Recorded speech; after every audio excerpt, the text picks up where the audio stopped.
नवराष्ट्राच्या newsroom bulletin मध्ये मी चेतन बुडके तुम्हा सर्वांचं स्वागत करतो। या न्यूजरूम बुलेटिन मध्ये आपण डिजिटलच्या सहकाऱ्यांसोबत महाराष्ट्रासह देशातल्या आणि जगभरातल्या बातम्यांचा आढावा घेण्याचा प्रयत्न करत असतो। पहिली बातमी आहे एअर इंडिया संदर्भात। अहमदाबाद मध्ये 12 जून रोजी मोठा विमान अपघात झाला होता। या विमान अपघाता रिलेटेड एक महत्त्वाची अपडेट आहे, ती आपल्याला श्वेता सांगणार आहे। काय सांगशील श्वेता? जसं तू चेतन म्हणालास की एअर इंडिया अपघाताची चर्चा सुरूच आहे। अजूनही 12 जूनला हा अपघात झाला होता एअर इंडियाचा। त्यामध्ये जवळपास 270 प्रवाशांचा मृत्यू झाल्याची माहिती अद्याप समोर येते। यानंतर आजही एअर इंडियाची अपघातानंतर जवळजवळ 60 विमानं रद्द करण्यात आलेली आहेत। आजही 8 विमानं रद्द झालेत एअर इंडियाचे। एकंदरीत अपघात झाल्यापासून हा आठवडा विमानासाठी काही ना काही कारण देतच आहे, जसं की तांत्रिक बिघाड म्हणा, सुविधा म्हणा, या कारणांमुळे एअर इंडियाचे अजूनही विमान उड्डाणं रद्द करण्यात येत आहेत।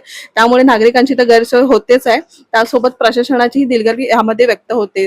आज पुन्हा एअर इंडिया अपघातासंदर्भात अशी माहिती समोर येते की हा अपघात 1 वर्षापूर्वीच लक्षात आला होता की त्या बोईंग मध्ये काहीतरी तांत्रिक बिघाड होता, हे असं एअरलाईन्सच्या कर्मचाऱ्यांकडून सांगण्यात आलं होतं। तरी हे विमान उड्डाण करण्यात आलं अशी माहिती मिळत आहे। नंतर बातमी येते ती राजकारणामधून येते।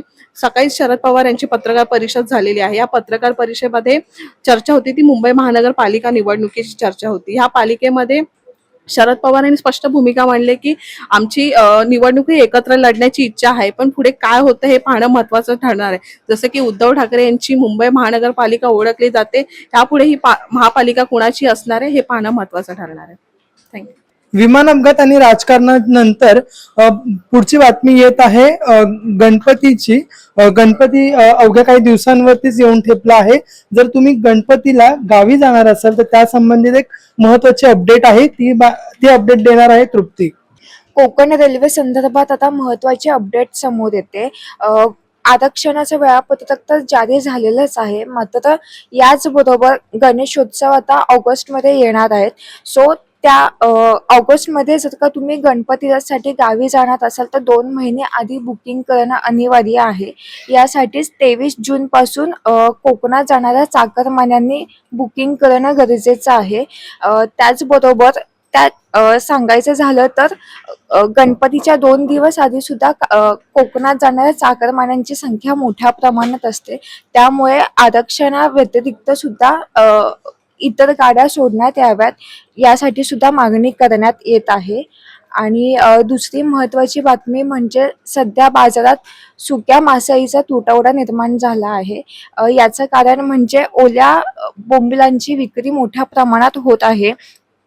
त्याचबरोबर सांगायचं झालं तर मे महिन्यामध्ये पावसाला सुरुवात झाली आणि यामुळे सुक्या ज्या साठवणीसाठी मासळी ठेवण्यात आल्या होत्या त्यांचं मोठ्या प्रमाणात नुकसान झालंय।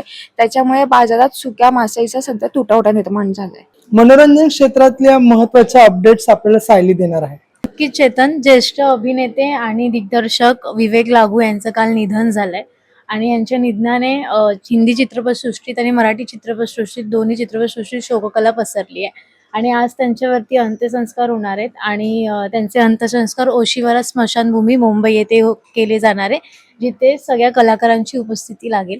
याचप्रमाणे दुसरी बातमी हॉलिवूडमधून येते ती म्हणजे आज सितारे जमीन पर हा चित्रपट रिलीज झालाय।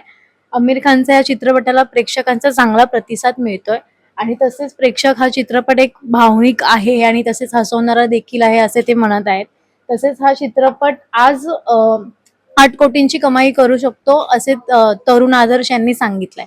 धन्यवाद। पुढची अपडेट आपल्याला शुभांगी देणार आहे। क्रिकेट जगतामध्ये काय नेमकं घडतंय याबद्दलची माहिती आपल्याला शुभांगी देईल। नक्कीच चेतन, भारत विरुद्ध इंग्लंड यांच्यामध्ये आज पहिल्या कसोटीला सुरुवात झाली आहे आणि रोहित शर्माच्या निवृत्तीनंतर शुभमन गिल हा भारतीय संघाचं नेतृत्व करताना दिसणार आहे। भारतीय वेळेनुसार हा सामना 3:30 सुरू होणार आहे। या सामन्याच्या अर्ध्या तासाआधी म्हणजेच 3 वाजता नाणेफेक होईल। क्रीडा संदर्भात दुसरी महत्त्वाची बातमी म्हणजेच वर्ल्ड टेस्ट चॅम्पियनशिप फायनलच्या सामन्यात ऑस्ट्रेलियन संघाचा पराभव झाल्यानंतर आता पुढील मालिका ही वेस्ट इंडिज विरुद्ध होणार आहे। या मालिकेआधी संघामध्ये 2 मोठे बदल करण्यात आले आहेत। मार्नस लॅविशन आणि स्टीव्ह स्मिथ या दोघांना संघाबाहेर काढण्यात आले आहे। यांच्या जागेवर जॉश इंग्लिश आणि सॅम कॉन्टर्स हे दोघे संघामध्ये जागा घेणार आहेत। धन्यवाद। टेक्नॉलॉजी विश्वातील महत्त्वाचे अपडेट आपल्याला हर्षदा देईल. पुढील महिन्यात टेक कंपनी सॅमसंगचा नवा इव्हेंट आयोजित केला जाणार आहे. हा इव्हेंट अनपॅक 2025 असणार आहे.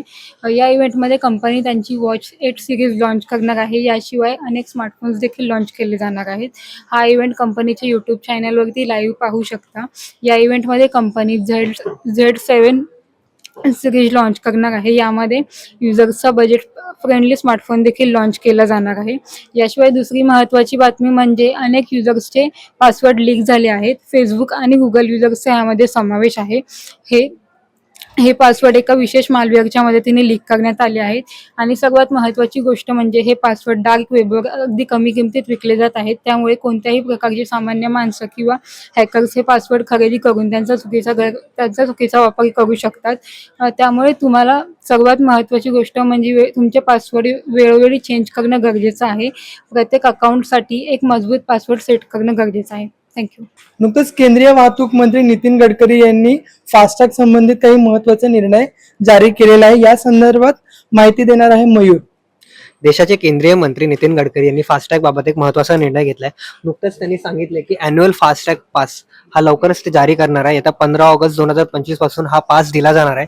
महत्त्वाची गोष्ट म्हणजे की 3,000 रुपयात आपल्याला 1 वर्ष किंवा 200 ट्रिप या फास्टॅग अंतर्गत करायला मिळणार आहे. आणि अजून एक महत्त्वाची गोष्ट म्हणजे की हा फास्टॅग कुठं वापरता येणार, तर त्याबाबत केंद्रीय मंत्री यांनी सांगितले की हा फास्टॅग आपल्याला राज्य महामार्ग किंवा राज्य सरकारद्वारे नियंत्रित जे महामार्ग आहेत त्याच्यावर वापरला येणार नाहीये. त्या संदर्भात दुसरी अजून एक माहिती अशी आहे की चायना ऑटोमोबाईल मध्ये नेहमी पुढे जात आहे आणि असेच एका चायनीज क्विक व्हील नावाच्या कंपनीने पहिली फ्लाइंग बाईक लॉन्च केली आहे. आणि या फ्लाइंग बाईकची किंमत तब्बल 59 लाख रुपये आहे, जी आपल्या भारतात फॉर्च्युनरची किंमत असते ना तेवढी आहे. या होत्या आजच्या ठळक घडामोडी. सविस्तर बातम्यांसाठी क्लिक करा नवराष्ट्र.com.